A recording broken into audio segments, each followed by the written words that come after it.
मध्य प्रदेश में जानलेवा cough syrup पीने से बच्चों की मौत का सिलसिला थमने का नाम नहीं ले रहा है। छिंदवाड़ा के बाद अब बैतूल जिले में भी 2 बच्चों की मौत होने के बाद बच्चों की मौत के आंकड़े 17 पहुंच गए हैं।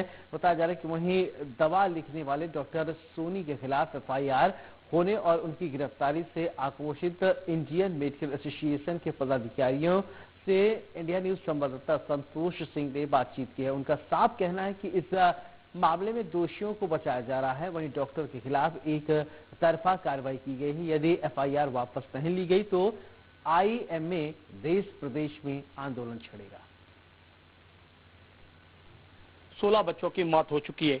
इस पूरे मामले को अगर देखा जाए तो प्रदेश में पूरा मुद्दा छाया हुआ है। इस वक्त बात करने के लिए आईएमए के कई सदस्य हमारे साथ मौजूद है। सबसे पहले बात करेंगे डॉक्टर अशोक मिश्रा जी से, चूंकि वो आईएमए के पूर्व प्रदेश अध्यक्ष रहे और इस समय राष्ट्रीय कार्यकारिणी के सदस्य भी हैं। अशोक मिश्रा जी, जिस तरह से जानलेवा कफ सिरप का कहर मध्य प्रदेश में देखने को मिल रहा है, क्या कहना चाहिए आपको? देखिए, ये कफ सिरप कोई डॉक्टर नहीं बनाता है, इसको फार्मा कंपनी बनाती है।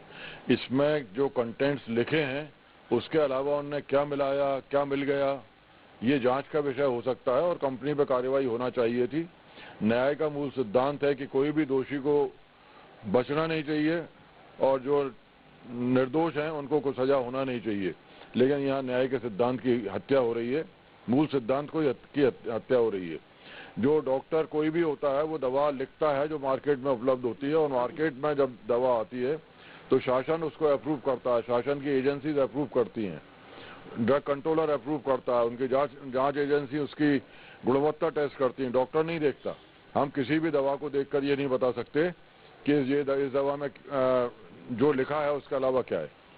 तो इसमें जो डॉक्टर के खिलाफ कार्रवाई की गई है उसमें डॉक्टर निर्दोष हैं, उनको न्याय मिलना चाहिए। और मैं मध्य प्रदेश शासन के संवेदनशील मुख्यमंत्री और माननीय उप मुख्यमंत्री जी से निवेदन करता हूँ, दोनों समझदार लोग हैं, विद्वान लोग हैं, संवेदनशील हैं, शुक्ला जी और यादव साहब इसका व्यक्तिगत रूप से संज्ञान लें और चिकित्सक के साथ न्याय करें, क्योंकि अन्याय इस शासन में नहीं किया जाना चाहिए और आईएमए इसको बर्दाश्त नहीं करेगी। देखने में आया कि डॉक्टर जो प्रवीण सोनी है उनके खिलाफ प्रारंभिक रूप से प्रदेश सरकार द्वारा उनके खिलाफ कार्रवाई की गई है, उनके खिलाफ एफआईआर भी की गई है। तो ऐसे में आईएमए का क्या रुख रहने वाला है, ये भी जानने की कोशिश कर रहे हैं। अशोक जी, कि आईएमए का अब रुख क्या रहने वाला है? देखिए, हमने इसमें अपनी बात ऊपर तक पहुंचाई है, उचित माध्यम से शासन से चर्चा कर रहे हैं। नहीं करेंगे तो हमारे मध्य प्रदेश के सारे जितने भी लीडर्स हैं ये सब इकट्ठे होकर एक चर्चा करेंगे, रणनीति बनाकर फिर आंदोलन की राह पर हमें जाना पड़ेगा और जरूरत हुई तो हम न्यायालय का भी दरवाजा खटखटाएंगे। आपने देखा होगा कि पहले न्याय की देवी के आंखों पर पट्टी बंधी थी, अब कानून अंधा नहीं है। हमारे माननीय मोदी जी ने उसकी पट्टियां हटा दी हैं। हमें पूरी उम्मीद है कि हमारे चिकित्सक के साथ न्याय होगा। इस वक्त ग्वालियर आईएमए के जो अध्यक्ष हैं डॉक्टर सुनील अग्रवाल, वो भी हमारे साथ मौजूद है, उनसे जानने की कोशिश करें उनका क्या कहना है इस पूरे मामले में। सुनील जी, क्या कहना है आपका? मेरा ये मानना है कि डॉक्टर तो इस पूरे प्रकरण में कहीं जिम्मेदार है ही नहीं, और जैसा कि हमारे सीनियर मिश्रा सर ने बताया अभी कि जो दवाई बनाने वाली कंपनी है या दवाई बनाने वाली कंपनी ने इसके अंदर किस मात्रा में क्या चीज मिलाई, क्या नहीं मिलाई, फिर उसकी जो टेस्टिंग हुई, उन सबको ध्यान में रखकर सर्वप्रथम वो जांच करते हुए उसके बाद फिर कोई भी तथ्य पे या कोई एक निर्णय पे पहुंचना चाहिए था। लेकिन डॉक्टर का अरेस्ट होना दुर्भाग्य है और हम as a whole IMA Gwalior doctor के साथ खड़े हुए हैं। आईएमए पूरी तरह से डॉक्टर प्रवीण सोनी जी के साथ खड़े हुए, ऐसा कहना आईएमए के जो पदाधिकारी हैं उनका है। इस वक्त हमारे साथ आईएमए के सेक्रेटरी भी मौजूद है, उनसे जानने की कोशिश करें। सर, आपका क्या कहना है पूरे मामले में? देखिए, जैसा कि वैसे तो सर लोगों ने आपको बता ही दिया है, लेकिन फिर भी मैं आपको बताना चाहूँ, कोई भी दवाई अगर नई आती है उसको उपयोग करने से पहले उसकी ट्रायल्स होती हैं, जिसको हम फेज 1, 2 और 3 ट्रायल्स बोलते हैं। जब वो उन ट्रायलों पे खरी उतरती है तभी वो मार्केट में आती है, तभी कोई डॉक्टर उनको लिख सकता है। तो डॉक्टर कहाँ से दोषी हो गया? अगर वो दवाइयाँ सारी ट्रायल पास करके सरकार की सारी एजेंसियों द्वारा अनुमति प्रदान करने के बाद मार्केट में आ रही है, तो डॉक्टर को ये कैसे पता चलेगा कि उसमें क्या चीज है या नहीं है?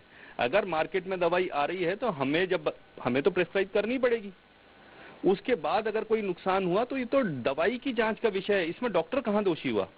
हाँ, अगर वो गलत मात्रा में लिखते, अगर वो दवाई प्रेस्क्राइब नहीं होती उस बीमारी के लिए तो वो लिखते, तब तो हम मान सकते हैं। लेकिन जब उन्होंने सही बीमारी का पता करके सही दवाई लिखी, अब वो दवाई अमानक निकली, तो हमारे हिसाब से वो डॉक्टर बिल्कुल भी दोषी नहीं है। हम लोग उनके साथ पूरी ताकत से खड़े हुए हैं। जैसा सर लोगों ने बताया, एक रणनीति के तहत हमारी अप्रोच होगी कि आंदोलन करना है, किस तरीके से करना है, चरणबद्ध रूप में करना है, कलम बंद करनी है, इलाज बंद करना है ना, इस तरीके से हम करेंगे। और हमारा जो शासन है, हम समझते हैं कि संवेदनशील है, वो डॉक्टर के लिए उचित निर्णय लेगा। आईएमए के इस समय राष्ट्रीय सदस्य जो है डॉक्टर अशोक मिश्रा, वो हमारे साथ मौजूद हैं। उनसे सिर्फ एक सरल भाषा में जानने की कोशिश करेंगे, अब इस पूरे मसले को लेकर आईएमए क्या करने जा रहा है। अशोक जी। देखिए, मैं इस पूरे घटनाक्रम को दुर्भाग्यपूर्ण मानता हूं और जो बच्चे जिनकी डेथ हुई है उसको आईएमए, उनको प्रति हमारी संवेदना है और हम उनको आईएमए की तरफ से श्रद्धांजलि देते हैं। उनके पेरेंट्स के साथ भी न्याय होना चाहिए, शासन उनको क्षतिपूर्ति दे। इसके जो निर्माता हैं उसके खिलाफ, दवा के जो निर्माता हैं उसके खिलाफ कार्रवाई करें। उनने जो कंटेंट ऊपर लिखे थे उसमें, उसके अलावा उसमें जो विषैला पदार्थ मिला है उसके लिए वो जिम्मेदार हैं, चिकित्सक जिम्मेदार नहीं है। तो न्याय किया जाना चाहिए चिकित्सक के साथ। जो एफआईआर है उसे निरस्त करे शासन। अगर एफआईआर निरस्त नहीं होती तो हमें मजबूरन आंदोलन का रुख अपनाना पड़ेगा और जो पूरे मध्य प्रदेश में आंदोलन होगा और जरूरत हुई तो हम पूरे देशव्यापी आंदोलन करेंगे। ये थे डॉक्टर अशोक मिश्रा। इनका स्पष्ट रूप से कहना है अगर डॉक्टरों को न्याय नहीं मिला तो कहीं ना कहीं आईएमए के जो जितने भी प्रदेश भर में, देश भर में जितने भी डॉक्टर हैं इस संगठन से जुड़े हुए, उन्हें आंदोलन का रुख अपनाना पड़ेगा। कैमरामैन रवि के साथ संतोष सिंह, इंडिया न्यूज, ग्वालियर।